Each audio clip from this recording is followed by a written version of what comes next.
लाडकी बहीण योजनेसाठी केवायसी अनेक अडचणी येत आहेत महिलांना, कारण की आपण त्यामध्ये अपडेट केलं आहे की पतीचं किंवा त्यांच्या वडिलांचं नाव त्यामध्ये केवायसी केलं जावं, मात्र आता त्यामध्ये अनेक अडचणी येतात। साधारणपणे रोज 4 ते 5 लाख महिलांचं केवायसीची प्रक्रिया ही साईटवर पूर्ण होत आहे। साधारणपणे 1 कोटीपेक्षा जास्ती महिला आज बऱ्यापैकी त्यांचं केवायसीची प्रक्रिया झालेली आहे। ज्यांच्या पतीचं निधन झालेलं आहे किंवा वडिलांचं निधन झालेलं आहे किंवा डिवोर्स असतील, म्हणजे एकल महिला असतील, त्यांच्यासाठी आम्ही वेबसाईटवर एक ऑप्शनच्या संदर्भातलं एक वर्किंग करत आहोत की त्यांच्या पतीचं किंवा वडिलांचं जर निधन झालं असेल तर त्यांचं डेथ सर्टिफिकेट किंवा डिवोर्स झाला असेल तर ते डिवोर्सचे पेपर्स अपलोड करण्याच्या दृष्टिकोनातून हे आम्ही तिथं ऑप्शन्स तयार करत आहोत।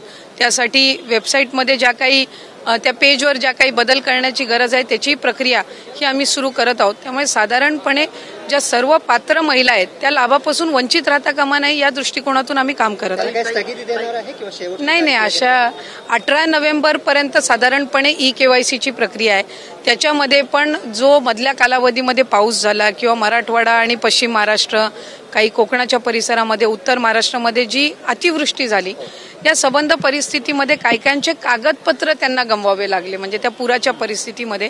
तर त्या संदर्भातला निर्णय हा आम्ही त्यांना एक्सटेन्शन देणं, मुदतवाढ देणं हे आम्ही निश्चितपणाने त्या ठिकाणी करू आणि कुठलाही पात्र लाभार्थी लाभापासून वंचित राहणार नाही याची दक्षता आम्ही नक्कीच